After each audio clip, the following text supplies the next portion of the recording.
ओम नमो भगवते वासुदेवाय। ओम नमो भगवते वासुदेवाय। ओम नमो भगवते वासुदेवाय।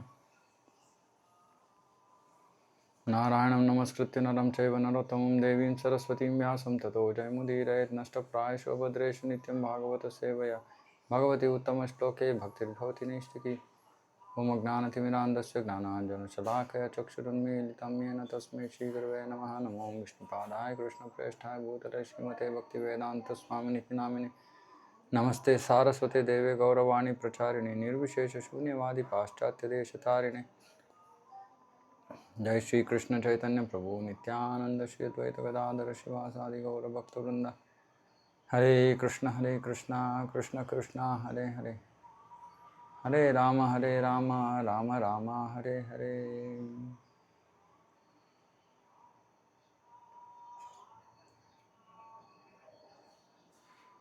हरे कृष्ण। ओके,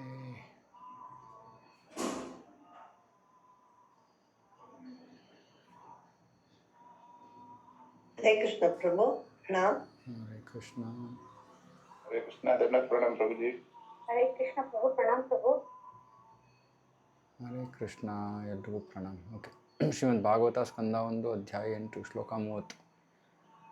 ಜನ್ಮ ಕರ್ಮ ಚ ವಿಶ್ವಾತ್ಮನ್ ಅಜಯಾ ಸಕೃತುರ್ ಆತ್ಮನಃ ಅಜಸ್ಯಾಕರ್ತುರಾತ್ಮನಃ ತಿರ್ಯನ್ ಋಷಿಷು ಯಾದಃಸು ತದ್ದತ್ಯಂತ ವಿಡಂಬನಂ.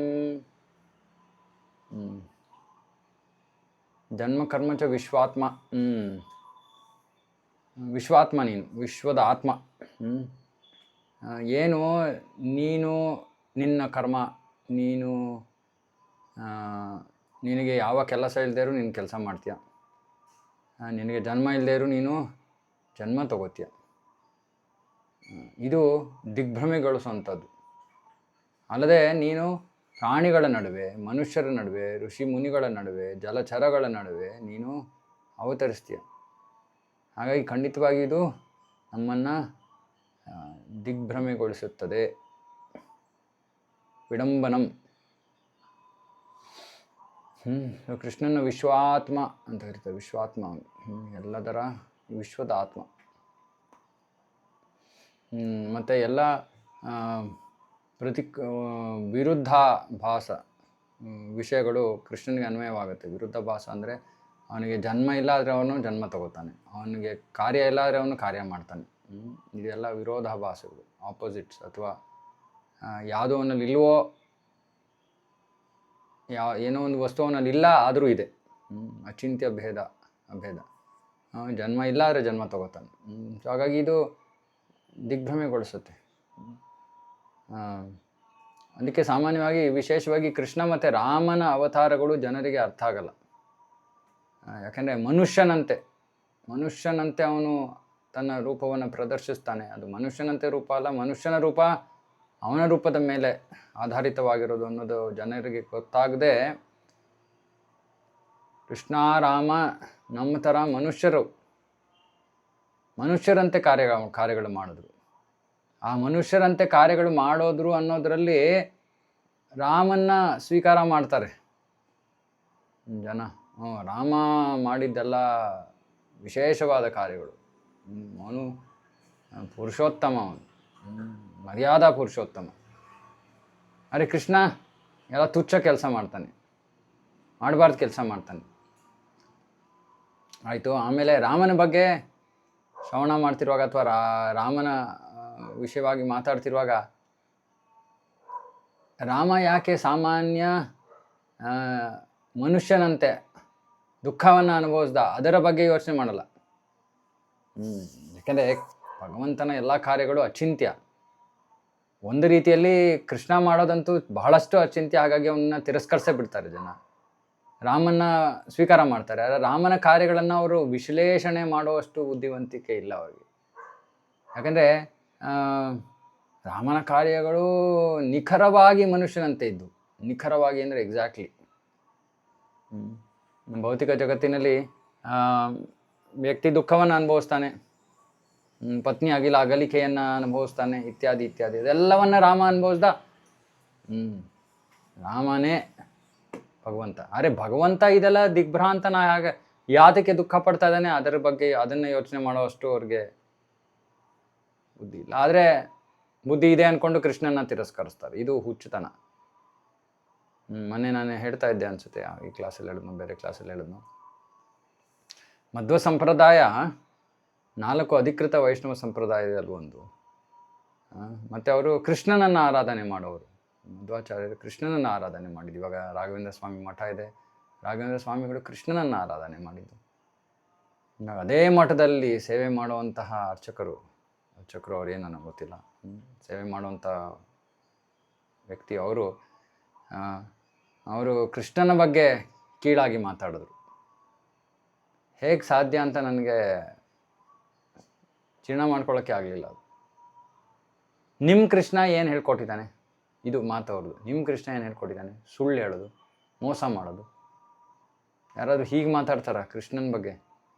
ಸರಿ, ಗೊತ್ತಿಲ್ಲ ಅಂತ ಸುಮ್ಮನೆ ಇರಬೇಕು. ಭಗವಂತನಿಗೆ ಅಪರಾಧ ಆಗೋ ರೀತಿಯಲ್ಲಿ ಮಾತಾಡ್ಬೋದಾ ಯಾರಾದರೂ? ಅದು ಅಧಿಕೃತ ಸಂಪ್ರದಾಯಕ್ಕೆ ಸೇರಿರೋರು. ಏನು ಹೇಳೋದಕ್ಕಾಗ್ತದೆ? ಹಾಗಾಗಿ ಕೃಷ್ಣನನ್ನು ಅರ್ಥ ಮಾಡ್ಕೊಳ್ಳೋದು ಬಹುನಾಂ ಜನ್ಮನಾಮಂತೆ. ಅದು ಬಹುನಾಂ ಜನ್ಮನಾಮಂತೆ ವಾಸುದೇವ ಅಂದರೆ ಏನು? ಭಗವಂತನ ವಿಷ್ಣು ಅಂಶ ಅಥವಾ ವಿಸ್ತರಣೆ. ವಾಸುದೇವ ಸರ್ವಮಿತಿ ಅಂದರೆ ವಿಷ್ಣುನೇ ಸರ್ವಸ್ವ ಅಂತ ಸ್ವೀಕಾರ ಮಾಡೋಕ್ಕೆ ಜನ್ಮಾಂತರಗಳು ಬೇಕಾಗತ್ತೆ. ಕೃಷ್ಣನ್ನ ಹೇಗೆ ಸ್ವೀಕಾರ ಮಾಡ್ತಾರೆ?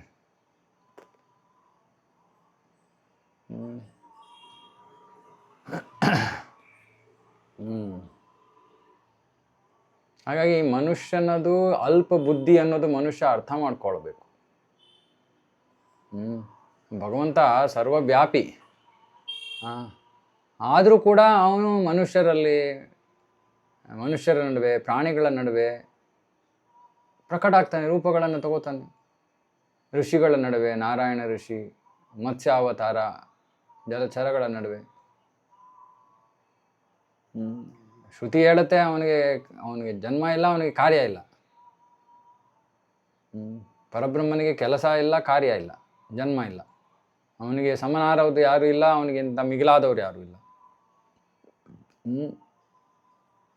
ಪರಾಸ ಶಕ್ತಿ ವಿವಿಧೈವ ಶ್ರೂಯತೆ. ಬಹಳಷ್ಟು ಬೇರೆ ಬೇರೆ ವಿಧದ ಶಕ್ತಿಗಳನ್ನು ಹೊಂದಿದ್ದಾನೆ. ಸ್ವಾಭಾವಿಕ ಜ್ಞಾನ ಬಲಕ್ರಿಯಾಚ. ಜ್ಞಾನ ಬಲಕ್ರಿಯಾ.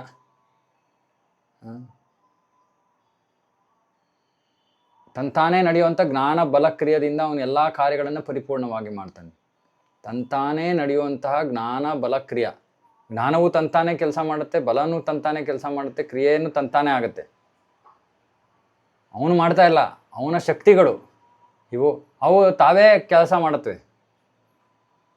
ಅಷ್ಟು ಅಚಿಂತ್ಯ ಶಕ್ತಿಯನ್ನು ಹೊಂದಿರುವಂತಹ ಭಗವಂತನನ್ನು ಅಲ್ಲಗಡಿತಾರೆ.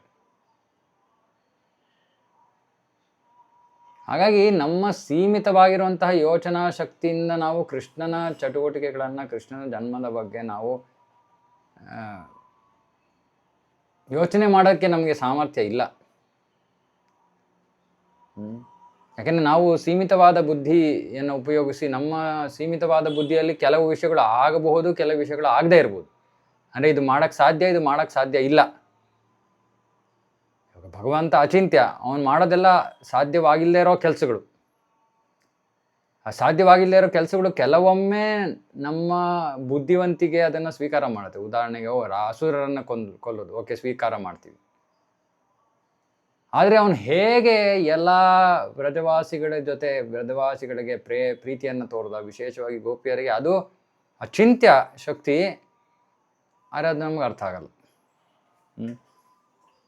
ಹಾಗಾಗಿ ಕೃಷ್ಣನ ಅರ್ಥ ಮಾಡ್ಕೊಳ್ಳೋದು ತುಂಬ ಕಷ್ಟಕರ ಕಾರ್ಯ. ಅದಕ್ಕೆ ಕೃಷ್ಣ ಹೇಳ್ತಾನೆ, ಜನ್ಮಕರ್ಮಚ ಮೇ ದಿವ್ಯಂ. ನನ್ನ ಜನ್ಮ ನನ್ನ ಕರ್ಮ. ಸುಮ್ಮನೆ ದೇವೋತ್ತಮ ಪರಮ ಪುರುಷನ ಬಗ್ಗೆ ಮಾತಾಡ್ತಾ ಇಲ್ಲ ಕೃಷ್ಣ. ದೇವೋತ್ತಮ ಪರಮ ಪುರುಷನ ಜನ್ಮ ಕರ್ಮದೂ ಅರ್ಥ ಮಾಡ್ಕೊಳ್ಳೋದು ಕಷ್ಟ. ಅಂದರೆ ಹಲವಾರು ರೂಪಗಳಿವೆ, ಎಲ್ಲದ ರೂಪಗಳು, ಕಾರ್ಯಗಳು ಎಲ್ಲ ದಿವ್ಯ. ಆದರೆ ಕೃಷ್ಣನದು ಇನ್ನೂ ಒಂದು ಕೈ ಮೀರಿದ್ದು.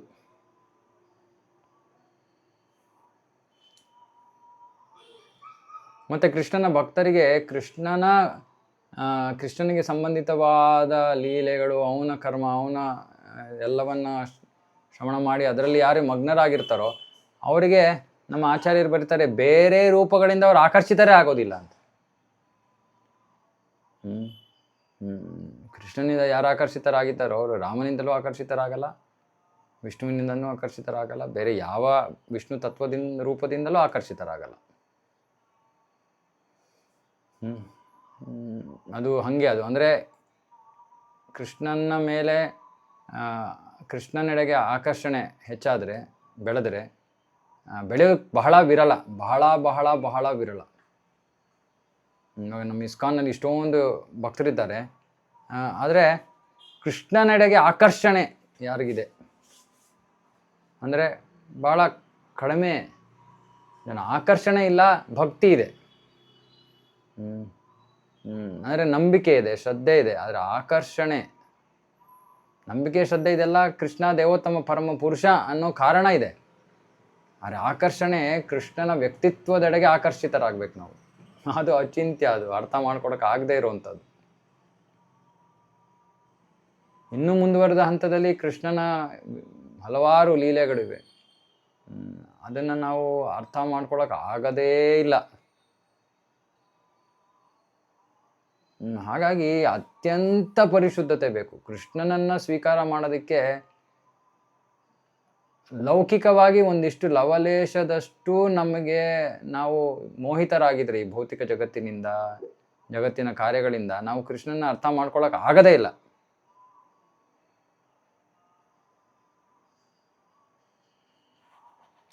ಸಾಮಾನ್ಯ ಮನುಷ್ಯನಿಗೆ ಅವನ ಕಾರ್ಯಗಳು, ಭಗವಂತನ ಕಾರ್ಯಗಳೇ ದಿಗ್ಭ್ರಮೆಗೊಳಿಸುವಂಥದ್ದು, ಇನ್ನು ಕೃಷ್ಣನ ಕಾರ್ಯಗಳು ವಿಶೇಷವಾಗಿ ದಿಗ್ಭ್ರಮೆಗೊಳಿಸುವಂಥದ್ದು. ಮತ್ತು ಕೃಷ್ಣ ಹೇಳ್ತಾನೆ ವೇದೇಶ್ಚ ಸರ್ವೇ ರಾಮೇ ವೇದ್ಯ. ಆದರೆ ಸಾಮಾನ್ಯವಾದ ವೈದಿಕ ಜ್ಞಾನದಿಂದಲೂ ಕೂಡ ಅವನನ್ನು ಅರ್ಥ ಮಾಡ್ಕೊಳಕ್ಕಾಗಲ್ಲ. ಯಾರು ಅರ್ಥ ಮಾಡ್ಕೋಬೋದು? ಭಕ್ತ್ಯಾ ಮಾಂ ಅಭಿಜಾನಾತಿ. ಶುದ್ಧ ಭಕ್ತರು ಮಾತ್ರ ಅವನನ್ನು ಅರ್ಥ ಮಾಡ್ಕೊಳಕ್ಕೆ ಸಾಧ್ಯ. ಯಾಕೆಂದರೆ ಅವರಿಗೆ ಅವನೊಂದಿಗೆ ಒಂದು ಆತ್ಮೀಯವಾದ ಸಂಬಂಧವಿದೆ, ಆತ್ಮೀಯವಾದ. ಅವರಿಗೆ ಕೃಷ್ಣನ ಕಂಡ್ರೆ ಹೇಳ್ತಾರಲ್ಲ ಕನ್ನಡದಲ್ಲಿ ಪಂಚಪ್ರಾಣ ಅಂತ. 5 ಥರ ಪ್ರಾಣ, ಪ್ರಾಣ, ವ್ಯಾನ, ಸಮಾನ, ಉದಾನ.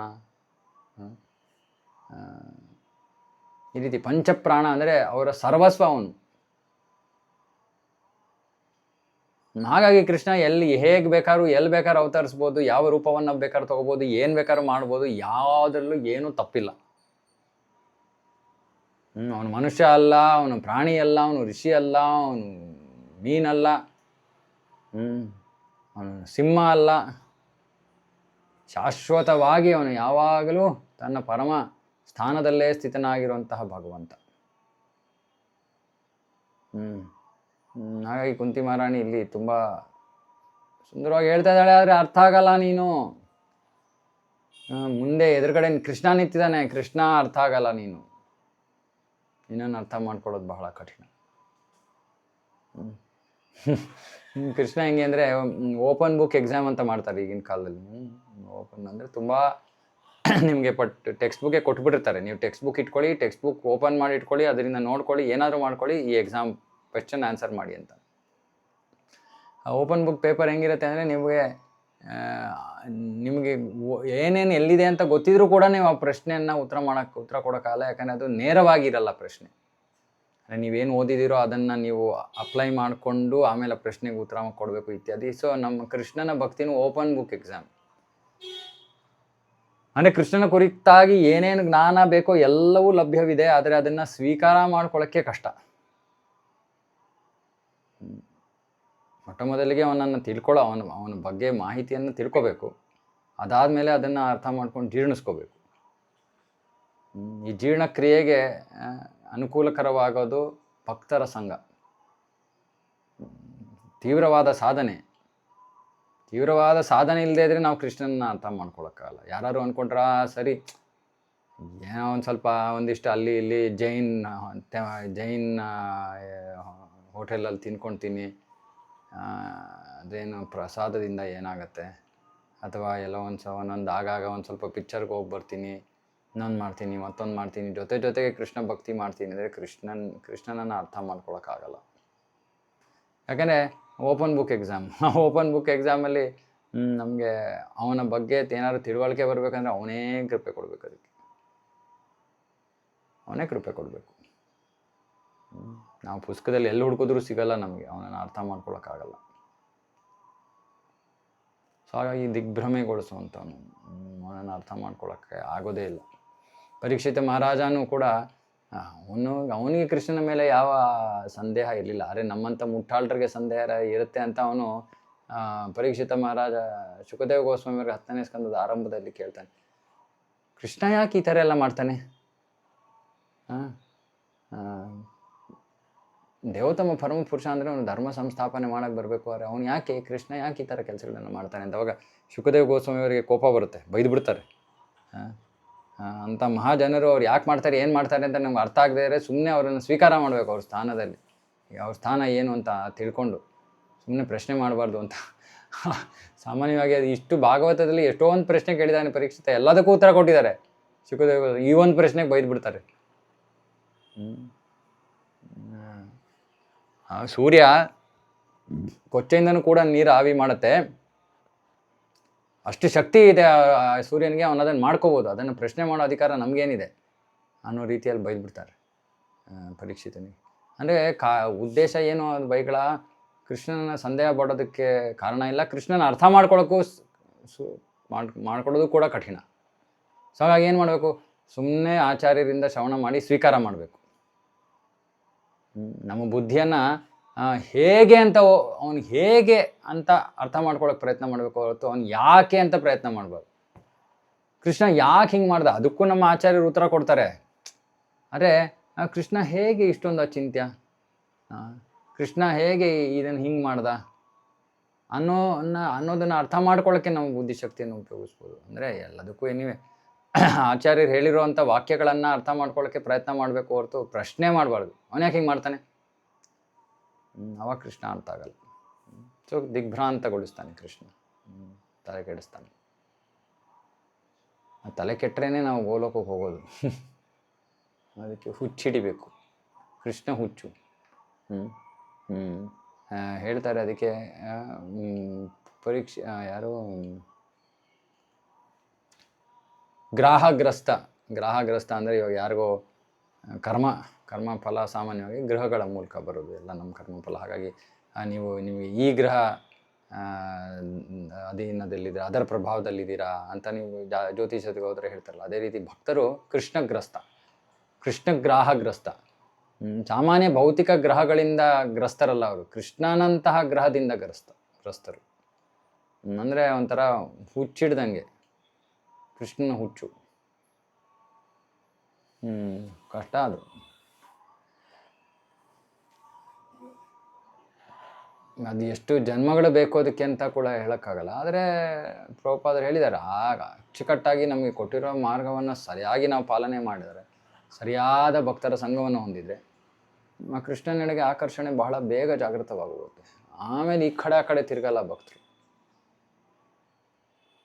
ಗೋಪ್ಯಾದದೆ ತ್ವಯಿ ಕೃತಾಗಸಿದಾಮ ತಾವದ್ಯಾತೆ ದಶಾಶ್ರು ಕಲಿಲಾಂಜನ ಸಂಭ್ರಮಾಕ್ಷಂ ವಕ್ತ್ರಂ ನಿನೀಯ ಭಯ ಭಾವನಯಾ ಸ್ಥಿತಸ್ಯ ಸಾ ಮಾಂ ವಿಮೋಹಯತಿ ಭೀರಪಿ ಯದ್ದಿಫೇತಿ.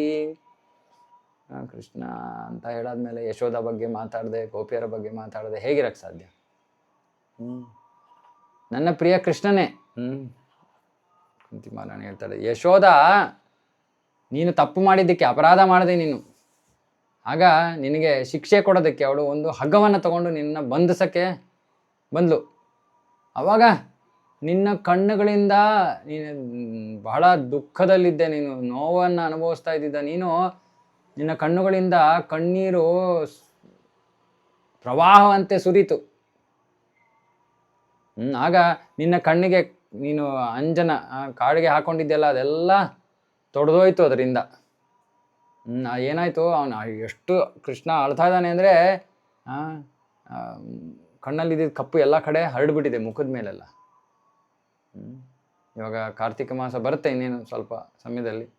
ಆವಾಗ ನಾವು ಕೃಷ್ಣನ ಈ ಅತ್ಯಂತ ಅದ್ಭುತವಾದ ಲೀಲೆಯ ವರ್ಣನೆಯನ್ನು ದಿನ ಓದ್ತೀರಿ, ದಾಮೋದರ ಅಷ್ಟಕಂ. ತುಂಬ ಅದ್ಭುತವಾದ ಪ್ರಾರ್ಥನೆಗಳು ಅದು.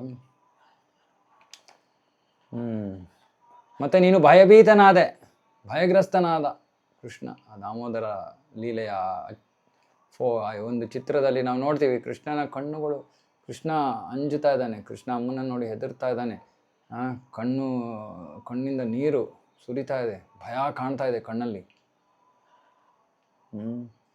ಭಯನೇ ಕೃಷ್ಣನಿಂದ ಭಯ ಪಡೋದು, ಅಂತಹ ಕೃಷ್ಣ ಭಯಭೀತನಾಗಿದ್ದಾನೆ.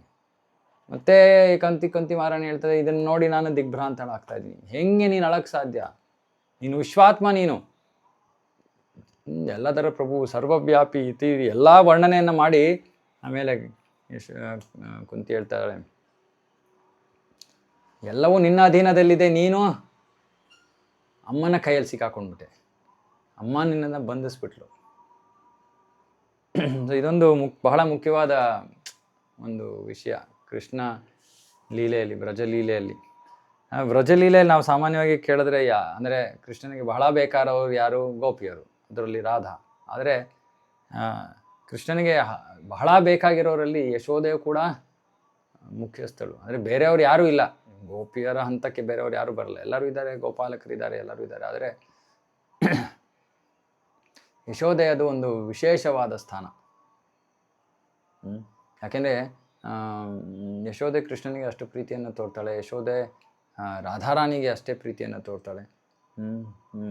ನಮ್ಮ ಆಚಾರ್ಯರು ಹೇಳ್ತಾರೆ, ಪ್ರತಿನಿತ್ಯ ರಾಧಾರಾಣಿ ನಂದ ಮಹಾರಾಜನ ಮನೆಗೆ ಕೃಷ್ಣನಿಗೆ ಅಡುಗೆಯನ್ನು ಮಾಡೋದಕ್ಕೆ ಬರ್ತಾಳೆ. ಯಾಕಂದರೆ ಯಶೋದ ಕೇಳಿರ್ತಾಳೆ, ದುರ್ವಾಸ ಮುನಿಗಳಿಂದ ರಾಧಾರಾಣಿಗೆ ವರ ಸಿಕ್ಕಿದೆ, ಯಾರು ಅವಳ ಕೈಯಿಂದ ಮಾಡಿರೋ ಅಡುಗೆಯನ್ನು ತಿಂತಾರೋ ಅವರು ದೀರ್ಘಾಯಸ್ಸು, ಆರೋಗ್ಯ ಚೆನ್ನಾಗಿರುತ್ತೆ. ಅಲ್ಲದೆ ಅವಳು ಮಾಡೋವಂಥದ್ದು ಅಮೃತವನ್ನು ಮೀರಿರುವಂತಹ ಒಂದು ರುಚಿ ಅಂತೆಲ್ಲ ತಿಳ್ಕೊಂಡಿದ್ದು ಯಶೋದ ಪ್ರತಿದಿನ ರಾಧಾರಾಣಿ ಬಂದು ಅವರ ಮನೆಯಲ್ಲಿ ಅಡುಗೆ ಮಾಡೋದು.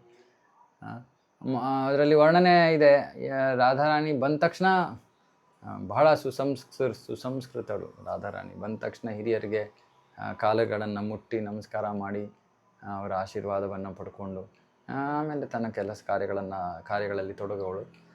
ಆದರೆ ಅವಳು ಬಂದು ಅವಳನ್ನು ನೋಡಿದ ತಕ್ಷಣ, ಯಶೋದೆಗೆ ಅವಳನ್ನು ನೋಡಿದ ತಕ್ಷಣ ಅವಳಿಗೆ ಅವಳೇ ತನ್ನ ಮಗನ ತನಗೆ ಸೊಸೆ ಆಗಬೇಕು ಅನ್ನೋದು ಅವಳಿಗೆ ಇಚ್ಛೆ.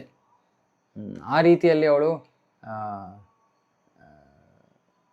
ರಾಧಾರಾಣಿಯೊಂದಿಗೆ ವ್ಯವಹರಿಸ್ತಾಳೆ. ಹಾಗಾಗಿ ಯಶೋದೆ, ಯಾಕಂದರೆ ರಾಧಾರಾಣಿಗೂ ಅವಳು ವಿಶೇಷ ಪ್ರೀತಿಯನ್ನು ತೋರ್ತಾಳೆ, ಕೃಷ್ಣನಿಗೂ ವಿಶೇಷ ಪ್ರೀತಿಯನ್ನು ತೋರ್ತಾಳೆ. ಹಾಗಾಗಿ ಯಶೋದೆ ಅದು ಒಂದು ವಿಶೇಷವಾದ ಸ್ಥಾನ ಕೃಷ್ಣ ಲೀಲೆಯಲ್ಲಿ.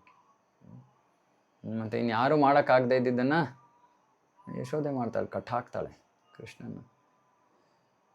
ಅಷ್ಟು ಪ್ರೀತಿ ಯಶೋದೆ ಪ್ರೀತಿ ಗೋಪಿಯರಷ್ಟೇ ಅವಳಿಗೆ. ಕೃಷ್ಣನ ಬಿಟ್ಟು ಒಂದು ಕ್ಷಣ ಕೂಡ ಇರೋದಕ್ಕಾಗಲ್ಲ ಅವಳಿಗೆ. ನಿಜವಾಗ್ಲೂ ಇದರ ನೋವು, ಈ ಪ್ರೀತಿಯ ನೋವನ್ನು, ಪ್ರೀತಿ ಅಂದರೆ ಆ ನೋವು ಇದ್ದೇ ಇರುತ್ತೆ. ಅದು ಈ ಭೌತಿಕ ಜಗತ್ತಿನ ಒಂದು ಗುಣಲಕ್ಷಣನೂ ಕೂಡ. ಯಾರಾದರೂ ಒಬ್ಬರನ್ನ ತುಂಬ ಬೇಕಾಗಿರೋಕ್ಕಿಂತ ಜಾಸ್ತಿ ಪ್ರೀತಿ ಮಾಡಿದ್ರೆ ಅದರಿಂದ ಅವರು ನೋವನ್ನು ಅನುಭವಿಸ್ತಾರೆ. ಅದೇ ನೋವು, ಅದ್ಯಾಕೆ ಇಲ್ಲಿ ನೋವನ್ನು ಅನುಭವಿಸ್ತಾ ಇದ್ದೀವಿ? ಯಾಕಂದರೆ ಆ ನೋವು ಆಧ್ಯಾತ್ಮಿಕ ಜಗತ್ತಿನಲ್ಲೂ ಇದೆ. ಆದರೆ ಆ ನೋವು ಕೃಷ್ಣನಿಗೆ ಸಂಬಂಧಿತವಾದದ್ದು, ಅದು ವಿಚಿತ್ರವಾದ ನೋವು. ಆ ನೋವಿಂದ ಸಂತೋಷವನ್ನು ಅನುಭವಿಸ್ತಾರೆ ಭಕ್ತರು. ಇದು ನಮಗೆ ಇವಾಗ ಅರ್ಥ ಆಗದೆ ಇರ್ಬೋದು. ಅರೆ ಯಶೋದೆಗೆ ಕೃಷ್ಣನ ಮೇಲೆ ಎಷ್ಟು ಪ್ರೀತಿ ಅಂದರೆ ಅವಳಿಗೆ ಒಂದು ಕ್ಷಣ ಕೂಡ ಅವನ ಬಗ್ಗೆ ಯೋಚನೆ ಮಾಡದೆ ಇರೋಕ್ಕಾಗಲ್ಲ ಅವಳಿಗೆ. ಅದು ಯೋಚನೆ ಏನು? ತಾಯಿಯ ಯೋಚನೆ. ಅಯ್ಯೋ ಏನು ಮಾಡ್ತಾ ಇದ್ದಾನೋ, ಯಾವುದೋ ಹಸುರ ಬಂತೇನೋ, ಊಟ ಮಾಡಿದ್ನಾ ಇಲ್ವಾ, ಈ ಹುಡುಗರು ನನ್ನ ಮಗನ ಜೊತೆ ಸರಿಯಾಗಿ ಆಟ ಆಡಲ್ಲ, ಅವನಿಗೆ ತುಂಬ ತೊಂದರೆಯನ್ನು ಕೊಡ್ತಾರೆ, ಇತ್ಯಾದಿ ಇತ್ಯಾದಿ ಇತ್ಯಾದಿ. ತಾಯಿಯ ಪ್ರೀತಿ ಅವಳ ಹೃದಯದಿಂದ ಉಕ್ಕಿ ಹರಿತಾ ಇರುತ್ತೆ ಯಾವಾಗ ನೋಡೋದು. ಅವಳಿಗೆ ಎಷ್ಟು ಪ್ರೀತಿ ಅಂದರೆ ಕೃಷ್ಣನ ನೋಡಿದ ತಕ್ಷಣ, ನಮ್ಮ ಶಾಸ್ತ್ರದಲ್ಲಿ ಆಚಾರ್ಯರು ಹೇಳ್ತಾರೆ, ಕೃಷ್ಣನನ್ನು ನೋಡಿದ ತಕ್ಷಣ ಅವಳ ಸ್ತನಗಳಿಂದ ಹಾಲು ಸುರಿಯೋಕ್ಕೆ ಶುರು ಆಗುತ್ತೆ ಅಂತ. ಕೃಷ್ಣ ದೊಡ್ಡವನಾಗಿದ್ದಾನೆ ಇವಾಗ. ತಾಯಿಯ ಸ್ತನದಿಂದ ಹಾಲು ಉತ್ಪತ್ತಿ ಆಗೋದು ನಿಲ್ಲುತ್ತೆ, ಮಗು ಇದ್ದಾಗ ಮಾತ್ರ ಇರೋದು, ಆಮೇಲೆ ಕ್ರಮೇಣವಾಗಿ ನಿಲ್ಲುತ್ತೆ. ಆದರೆ ಅವಳಿಗೆ ಆ ಪ್ರೀತಿ ಎಷ್ಟು ಅಷ್ಟು ಆಳವಾದ ಪ್ರೀತಿ ಅಂದರೆ ಕಣ್ಣಿಂದ ನೀರು ಸ್ತನಗಳಿಂದ ಹಾಲು ಸುರಿಯೋದು. ಯಶೋದೆಯ ಸ್ಥಾನ ವಿಶೇಷವಾದದ್ದು. ಹಾಗಾಗಿ ಕೃಷ್ಣ ಅವಳಿಗೆ ತನ್ನನ್ನು ಬಂಧಿಸೋ ಒಂದು ಅವಕಾಶವನ್ನು ಕೊಡ್ತಾನೆ. ಈ ಒಂದು ಲೀಲೆ ನಿಜವಾಗ್ಲೂ ದಿಗ್ಭ್ರಮೆಗೊಳಿಸುವಂಥದ್ದು. ಯಾಕಂದರೆ ಪರಮಪ್ರಭು ಇವಾಗ ಅವಳ ಕೈಗೊಂಬೆ ಆಗಿಬಿಟ್ಟಿದ್ದಾನೆ. ಸೊ ಶುದ್ಧ ಭಕ್ತರ ಕೈಗೊಂಬೆ ಭಗವಂತ. ಯಾಕಂದರೆ ಶುದ್ಧ ಭಕ್ತರು ಶುದ್ಧ ಪ್ರೇಮವನ್ನು, ಶುದ್ಧ ಪ್ರೇಮದಿಂದ ಸೇವೆಯನ್ನು ಸಲ್ಲಿಸ್ತಾರೆ. ಮತ್ತು ಆ ಸೇವೆಯನ್ನು ಸಲ್ಲಿಸ್ತಾ ಇರುವಾಗ ಅವರು ಭಗವಂತನ ಪರಮಸ್ಥಾನವನ್ನು ಮರೆತು ಬಿಡ್ತಾರೆ. ಯಶೋದೆಗೆ ಕೃಷ್ಣ ನನ್ನ ಮಗ ಅಷ್ಟೆ. ಓಹ್, ಕೃಷ್ಣ ದೇವೋತ್ತಮ ಪರಮ ಪುರುಷ. ಕೃಷ್ಣನ ಬಾಯಲ್ಲಿ ಸಂಪೂರ್ಣ ಎಲ್ಲ ಬ್ರಹ್ಮಾಂಡ ಎಲ್ಲವನ್ನೂ ನೋಡ್ತಾಳೆ ಯಶೋದ. ಆಮೇಲೆ ತಕ್ಷಣ ಇದೇನಿದು, ಏನೋ ನಾನು ಹಿಂಗೆ ಯೋಚನೆ ಮಾಡೋಕ್ಕಾಗತ್ತೆ, ಅವನು ನನ್ನ ಮಗ ಅಷ್ಟೆ. ಮತ್ತು ಕೃಷ್ಣನಿಗೆ ಕೃಷ್ಣ ನೀನು ಭಗವಂತ ಅಂತ ಆರಾಧನೆ ಮಾಡೋಕ್ಕಿಂತ ಕೃಷ್ಣ ನೀನೇನೂ ಇಲ್ಲ, ನೀನು ನನ್ನ ಮಗ, ಅಥವಾ ನೀನು ನನ್ನ ಸ್ನೇಹಿತ, ನನಗೆ ಸಮಾನ. ಈ ರೀತಿ ಕೃಷ್ಣನಿಗೆ ಪ್ರೀತಿಯನ್ನು ತೋರೋದು ಕೃಷ್ಣನಿಗೆ ಹೆಚ್ಚು ಅದು ಅವನನ್ನು ಆಕರ್ಷಿಸುತ್ತೆ. ಹೆಚ್ಚು ಅವನು ಆನಂದವನ್ನು ಅನುಭವಿಸ್ತಾನೆ. ಇದಕ್ಕೆ ಸ್ವಯಂ ಪ್ರೇರಿತ ಪ್ರೇಮ, ಇದು ರಾಗಾನುಗ ಭಕ್ತಿ ಅಂತ ಕರೀತೀವಿ. ಇದು ಸ್ವಯಂ ಪ್ರೇರಿತ ಅಂದರೆ ಅದಕ್ಕೆ ಬೇರೆ ಕಾರಣ ಇಲ್ಲ. ಅಂದರೆ ಇವಾಗ ಕೃಷ್ಣನಿಗೆ ಯಾಕೆ ಭಕ್ತಿಯನ್ನು ಮಾಡ್ತಾರೆ ಜನ? ಕೃಷ್ಣ ದೇವೋತ್ತಮ ಪರಮ ಪುರುಷ, ಅದಕ್ಕೆ ಕಾರಣ ಇದೆ. ಯಾಕಂದರೆ ಅವನು ದೇವೋತ್ತಮ ಪರಮ ಪುರುಷ, ನಾವು ಅವನ ಅಧೀನದಲ್ಲಿದ್ದೀವಿ, ಅವನ ಆಶ್ರಯದಲ್ಲಿದ್ದೀವಿ, ಅವನಿಂದ ನಾವು ರಕ್ಷಣೆಯನ್ನು ಕೋರ್ತಾ ಇದ್ದೀವಿ, ಹಾಗಾಗಿ ನಾವು ಅವನಿಗೆ ಸೇವೆ ಮಾಡ್ತಾ ಇದ್ದೀವಿ. ಇದು ಸಾಮಾನ್ಯವಾದ ಒಂದು ಭಗವಂತನಿಗಿನ ಭಕ್ತಿ. ಇದು ವೈಕುಂಠ ಭಾವ. ಅವನ ಶಕ್ತಿ ಸಾಮರ್ಥ್ಯವನ್ನು ಪರಿಗಣಿಸಿ ಅವನನ್ನು ಅವನಿಗೆ ಸೇವೆಯನ್ನು ಮಾಡೋದು ವೈಕುಂಠ ಭಾವ. ಅಂದರೆ ಗೋಲೋಕ ಭಾವ ಇದಲ್ಲ. ಇದರಲ್ಲಿ ಆ ಸ್ವಯಂ ಪ್ರೇರಣೆ ಇದೆ. ಸುಮ್ಮನೆ ಒಳಗಡೆಯಿಂದ ಸಹಜವಾಗಿ ಹೃದಯದಿಂದ ಕೃಷ್ಣನಿಗೆ ಪ್ರೀತಿ ಉಕ್ಕಿ ಹರಿತಾ ಇದೆ. ಅದಕ್ಕೆ ಬೇರೆ ಯಾವ ಕಾರಣವೂ ಇಲ್ಲ. ಯಶೋಧ ಯಾಕೆ ಕೃಷ್ಣನ ಪ್ರೀತಿಸ್ತಾಳೆ? ಯಾಕಂದರೆ ಕೃಷ್ಣ ನನ್ನ ಮಗ ಅಷ್ಟೇ, ಬೇರೆ ಏನು ಕಾರಣ ಇಲ್ಲ ಅದಕ್ಕೆ. ಇದು ರಾಗಾನುಗ ಭಕ್ತಿ. ಮತ್ತು ಕೃಷ್ಣನಿಗೆ ಇದು ಬೇಕಾಗಿರೋದು. ಕೃಷ್ಣನಿಗೆ ವ್ಯಾಪಾರದ ಭಕ್ತಿ ಬೇಕಾಗಿಲ್ಲ. ಮತ್ತು ಅವನಿಗೆ ಯಾರು ಅವನನ್ನು ಗೌರವಿಸ್ಬೇಕು ಅಂತಲೂ ಅವನಿಗೆ ಅಪೇಕ್ಷೆ ಇಲ್ಲ.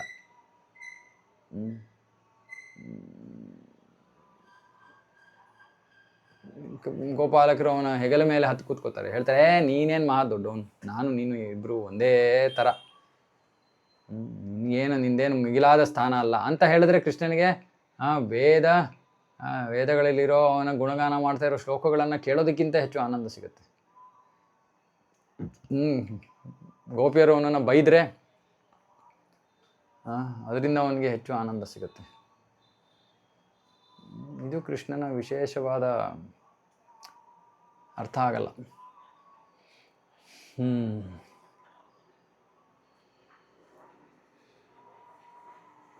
ಹಾಗಾಗಿ ಕೇವಲ ಗೋಲೋಕ ವೃಂದಾವನದಲ್ಲಿ ಮಾತ್ರ ಸಾಧ್ಯ.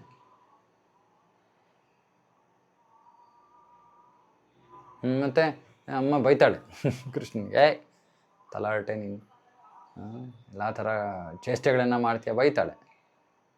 ಕೃಷ್ಣ ಅದನ್ನು ಆನಂದಿಸ್ತಾನೆ. ಅಲ್ಲದೆ ಕೃಷ್ಣ ಏನು ಸುಮ್ಮನೆ ಸ್ವೀಕಾರ ಮಾಡ್ಕೊಂಡು ಸುಮ್ಮನಿದ್ದು ಬಿಡ್ತಾನ? ಅವನ ಅಂಥ ಮಗುವೂ ಅಲ್ಲ, ತಲಾಟೆ ನಂಬರ್ 1.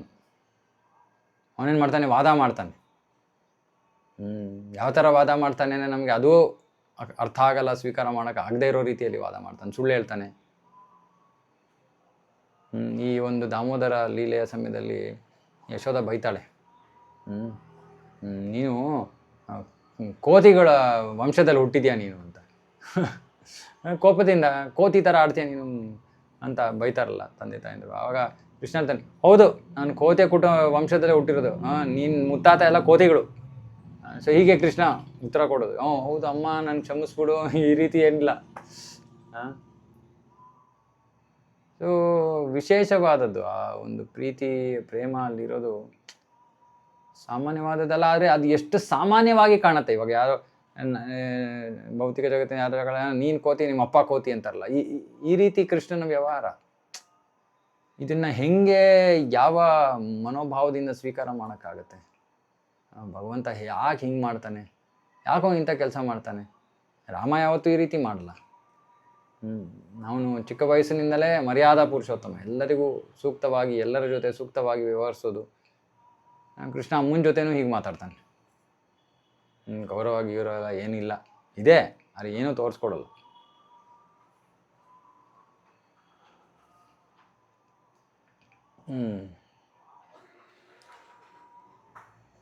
ಮತ್ತು ಕೃಷ್ಣ ಈ ಭೌತಿಕ ಜಗತ್ತಿನಲ್ಲಿ ತನ್ನ ಲೀಲೆಗಳನ್ನು ತೋರಿಸೋ ಕಾರಣನೇ ಇದೊಂದೇ. ನನ್ನ ವ್ರಜ ಭಕ್ತರು ಎಷ್ಟು ಗ್ರೇಟು ನೋಡಿ. ಶೋ ಆಫ್ ಮಾಡೋಕ್ಕೆ ಬರ್ತಾನೆ ಕೃಷ್ಣ. ಯಾಕಂದರೆ ಅವನಿಗೆ ಆ ವ್ರಜ ಭಕ್ತರನ್ನು ಬಿಟ್ಟರೆ ಅವನ ಅಸ್ತಿತ್ವವೇ ಇಲ್ಲ. ಅವನ ಅಸ್ತಿತ್ವ ಇರೋದೇ ಆ ವ್ರಜ ಭಕ್ತರಿಗೋಸ್ಕರ.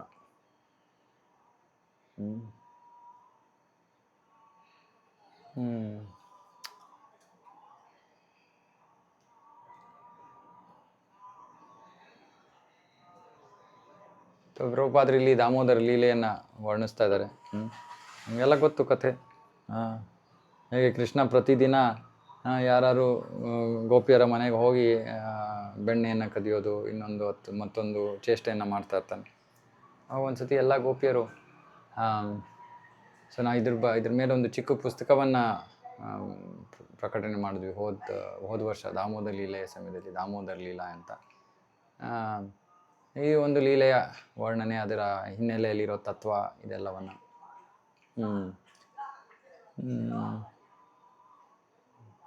ಎಲ್ಲ ಬೇರೆ ಬೇರೆ ಗೋಪಿಯರು ಬರ್ತಾರೆ ಯಶೋದೆಗೆ ಯಶೋಧನ ಬಗ್ಗೆ ಕಂಪ್ಲೇಂಟ್ ಮಾಡೋಕ್ಕೋಸ್ಕರ. ಆವಾಗ ಯಶೋದೆಗೆ ಆಶ್ಚರ್ಯ ಆಗುತ್ತೆ, ಇದೇನಿದು, ಇವನ್ಯಾಕೆ ನಮ್ಮ ಮನೇಲಿ ಇಷ್ಟೊಂದು ಬೆಣ್ಣೆ ತುಪ್ಪ ಎಲ್ಲ ಇದೆ, ಇವನ್ಯಾಕೆ ಬೇರೆಯವ್ರ ಮನೇಲಿ ಹೋಗಿ ಕದೀತಾ ಇದ್ದಾನೆ ಅಂದ್ಬಿಟ್ಟು ಆಮೇಲೆ ಅವಳಿಗೆ ಅನಿಸುತ್ತೆ, ಓ ಇಲ್ಲ, ನಮ್ಮ ಮನೇಲಿ ಬೆಣ್ಣೆ ಚೆನ್ನಾಗಿಲ್ಲದೆ ಇರ್ಬೋದು, ಹಾಗಾಗಿ ಅವ್ನು ಬೇರೆಯವ್ರ ಮನೆಗೆ ಹೋಗಿ ಕದ್ದು ತಿಂತಾ ಇದ್ದಾನೆ. ಆದರೆ ನಮ್ಮ ಮನೇಲಿ ಬೆಣ್ಣೆ ಯಾಕೆ ಚೆನ್ನಾಗಿಲ್ಲ? ಓ ಎಲ್ಲ ನಮ್ಮ ಕೆಲಸಗಾರರು ಮಾಡ್ತಾ ಇರೋದು ಇದನ್ನು, ಅವನಿಗೇನು ರುಚಿ ಸರಿ ಹೋಗ್ತಾ ಇಲ್ವೇನೋ, ನಾನೇ ಮಾಡ್ತೀನಿ ಅಂದ್ಬಿಟ್ಟು ಅವಳು ದೀಪಾವಳಿಯ ದಿನ ಅವಳು ತಾನೇ ಈ ಬೆಣ್ಣೆ ಮಾಡೋ ಒಂದು ಕೆಲಸದಲ್ಲಿ ತೊಡಗ್ತಾಳೆ. ಅದರಲ್ಲಿ ಎಷ್ಟು ಅದ್ಭುತವಾದ ವರ್ಣನೆ ಇದೆ. ಅವಳು ಒಂದು ಕ್ಷಣವೂ ಕೂಡ ಅವಳು ಕೃಷ್ಣ ಪ್ರಜ್ಞೆ ಇಲ್ಲದೆ ಅವಳು ಇರ್ತಾ ಇರಲಿಲ್ಲ. ಕೃಷ್ಣನ ಲೀಲೆಗಳನ್ನು ಎಲ್ಲ ಸೇರಿಸಿ ಅವಳೇ ಒಂದು ಹಾಡು ಕಟ್ಟಿದ್ಲು. ಆ ಹಾಡನ್ನು ಹಾಡಿಕೊಂಡು ಅವಳು ಈ ರೀತಿ ಕಣ್ಣು ಮುಚ್ಕೊಂಡು ಮೈ ಮರೆತುಬಿಟ್ಟಿದ್ಲು. ಆಮೇಲೆ ಕೃಷ್ಣ ಬರ್ತಾನೆ, ಕೃಷ್ಣ ಬಂದು ಕೈ ಹಿಡ್ಕೋತಾನೆ, ಹಾಲು ಬೇಕು ಅಂತಾನೆ. ಕೃಷ್ಣನಿಗೆ ಹಾಲು ಕುಡಿಸ್ತಾ ಇದ್ದಾಳೆ. ತಕ್ಷಣ ಒಲೆ ಮೇಲೆ ಹಾಲನ್ನು ಇಟ್ಟು ಬಂದಿದ್ದು ತಕ್ಷಣ ಅವಳಿಗೆ ಜ್ಞಾಪಕ ಬರುತ್ತೆ. ತಕ್ಷಣ ಮಗುವನ್ನು ಕೆಳಗಡೆ ಮಲಗಿಸಿ ಓಡ್ತಾಳೆ. ಕೃಷ್ಣನಿಗೆ ಆಗ ಕೋಪ ಬರುತ್ತೆ. ಕೋಪ ಬಂದು ಅಮ್ಮನಿಗೆ ಸ್ವಲ್ಪ ತೊಂದರೆ ಕೊಡಬೇಕು ಅನ್ನೋ ಉದ್ದೇಶದಿಂದ ಅಲ್ಲಿದ್ದಂತಹ ಮಡಕೆಗಳನ್ನು ಹೊಡಿತಾನೆ, ರಂಪ ಮಾಡ್ತಾನೆ, ಅಲ್ಲಿಂದ ತಪ್ಪಿಸ್ಕೊಂಡು ಹೋಗ್ತಾನೆ. ಯಶೋಧ ಆಮೇಲೆ ಹುಡ್ಕೊಂಡು ಬರ್ತಾಳೆ. ಎಲ್ಲಿ ಇವನು? ಸರಿ ಸ್ಟೋರ್ ರೂಮ್ಗೆ ಹೋಗ್ತಾನಲ್ಲ, ನೋಡ್ತಾರೆ ಅಲ್ಲಿಂದ 2 ಮಡಕೆ ಕದ್ದಿದ್ದಾನೆ. ಗೊತ್ತಾಗ್ಬಿಡುತ್ತೆ, ಓ ಎಲ್ಲರ ಮನೇಲೂ ಮಡಕೆ ಕದೀತಾ ಇದ್ದಾನೆ, ಬೆಣ್ಣೆ ಕದೀತಾ ಇದ್ದಾನೆ, ಇವನು ನಮ್ಮ ಮನೇಲೇ ಕದ್ದಿದ್ದಾನೆ, ಇವನಿಗೆ ಶಿಕ್ಷೆ ಕೊಡಲೇಬೇಕು. ಅಷ್ಟೊತ್ತಿಗೆ ನೋಡಿದ್ರೆ ಕೃಷ್ಣ ಒಂದು ಒರಳು ಕಲ್ಲಿನ ಮೇಲೆ ಕೂತ್ಕೊಂಡು ಆ ಕದ್ದಿದ್ದ ಮಡಕೆಯಿಂದ ಬೆಣ್ಣೆಯನ್ನು ಎಲ್ಲ ಕೋತಿಗಳಿಗೆ ತಿನ್ನಿಸ್ತಾ ಇದ್ದಾನೆ. ಆವಾಗ ತಾಯಿ ಒಂದು ಕೈಯಲ್ಲಿ ಕೋಲು ಹಿಡ್ಕೊಂಡು ಅವನ ಹಿಂದ್ಗಡೆಯಿಂದ ಬರ್ತಾ ಇದ್ದಾಳೆ. ಕೃಷ್ಣನಿಗೆ ಅವಳು ಕಾಣ್ತಾ ಇಲ್ಲ, ಆದರೆ ಕೋತಿಯರಿಗೆ ಕಂಡವಳು ಕೋತಿಯರಲ್ಲಿಂದ ಓಡ್ತಾರೆ. ಯಾಕೆ ಓಡ್ತಾ ಇದ್ದಾರೆ ಕೋತಿಗಳು? ಏನೋ ಆಗಿರಬೇಕು ಅಂತ ಹಿಂದೆ ತಿರುಗಿ ನೋಡಿದ್ರೆ ಅಮ್ಮ ಅಲ್ಲೇ ಕೋಲು ಇಟ್ಕೊಂಡು ಹತ್ತ ನಿಂತಿದ್ದಾಳೆ. ಕೃಷ್ಣನಿಗೆ ಭಯ ಆಗಿ ಅವನು ಓಡ್ತಾನೆ ಅಮ್ಮನಿಂದ ತಪ್ಪಿಸ್ಕೊಂಡು. ಬಹಳ ಕಷ್ಟಪಡಿಸಿ ಕೊನೆಗೆ ಆಮೇಲೆ ಸರಿ, ಅಮ್ಮನಿಗೆ ಪಾಪ ಬಹಳ ಸುಸ್ತಾಗ್ಬಿಟ್ಟಿದೆ ಅಂತ ತನ್ನ ಕೃಪೆಯನ್ನು ಕೊಟ್ಟು ಅವನನ್ನು ಹಿಡ್ಕೋತಾಳೆ. ಹಿಡ್ಕೊಂಡಾಗ ಆ ಚಿತ್ರ, ದಾಮೋದರ ಲೀಲೆಯ ಚಿತ್ರ, ಅಮ್ಮನ ಕೈಯಲ್ಲಿ ಕೋಲಿರೋದನ್ನು ನೋಡಿ ಕೃಷ್ಣನಿಗೆ ಭಯ ಆಗಿ ಕಣ್ಣಿಂದ ನೀರು ಸುರಿತಾ ಇದೆ. ರುದಂತಂ ಮುಹುರ್ನೇತ್ರ ಯುಗ್ಮಂ ರುಜಂತಂ ಕರಾಂಬೋಜ ಯುಗ್ಮೇನ ಸಾತಂಕನೇತ್ರಂ ಮುಹುಶ್ವಾಸಕಂಪಾತ್ರಿ ರೇಖಾಂಕಕಂಠ ಸ್ಥಿತಗ್ರೈವಂ ದಾಮೋದರಂ ಭಕ್ತಿಬದ್ಧಂ. ರುದಂತಂ ಮುಹುರ್ನೇತ್ರ. ರುದಂತಂ ಅಂದರೆ ಅಳ್ತಾ ಇದ್ದಾನೆ. ಕರಾಂಬೋಜ ಯುಗ್ಮೇನ ಸಾತಂಕ ನೇತ್ರಂ. ಮಕ್ಕಳು ಉಜ್ಗೋತಾರಲ್ಲ ಕಣ್ಣನ್ನು ಅಳ್ತಿರುವಾಗ ಅಂತ. ಸೊ ಕೃಷ್ಣ ಹತ್ಕೊಂಡು ತನ್ನ ಕಣ್ಣನ್ನು ಉಜ್ಗೋತಾ ಇದ್ದಾನೆ. ಆಮೇಲೆ ಪಿಕ್ಕಳಿಸ್ಕೊಂಡು ಅಳ್ತಾ ಇರೋದು, ಮೇಲ್ಮೇಲೆ ಉಸಿರು ತಗೊಂಡು. ಏನು ಎಷ್ಟು ದುಃಖ ಆಗ್ಬಿಟ್ಟಿದೆ, ಪಿಕ್ಕಳಿಸ್ಕೊಂಡು ಅಳಬೇಕು ಅಂದರೆ ಎಷ್ಟು ದುಃಖ ಆಗಿದೆ. ಕೆಲ ಮಕ್ಕಳು ಅದನ್ನು ನಾಟಕ ಥರನೂ ಮಾಡ್ತಾರೆ. ಕೃಷ್ಣ ಅಂದರೆ ಇಲ್ಲಿ ಸಹಜವಾಗಿ ಅಷ್ಟೊಂದು ಭಯವನ್ನು ಅನುಭವಿಸ್ತಾ ಇದ್ದಾನೆ, ದುಃಖವನ್ನು ಅನುಭವಿಸ್ತಾ ಇದ್ದಾನೆ, ಪಿಕ್ಕಳಿಸ್ಕೊಂಡು ಆಳ್ತಾ ಇದ್ದಾನೆ. ಹೇಗೆ ಸಾಧ್ಯ? ಹೇಗೆ ಇದು ಸಾಧ್ಯ?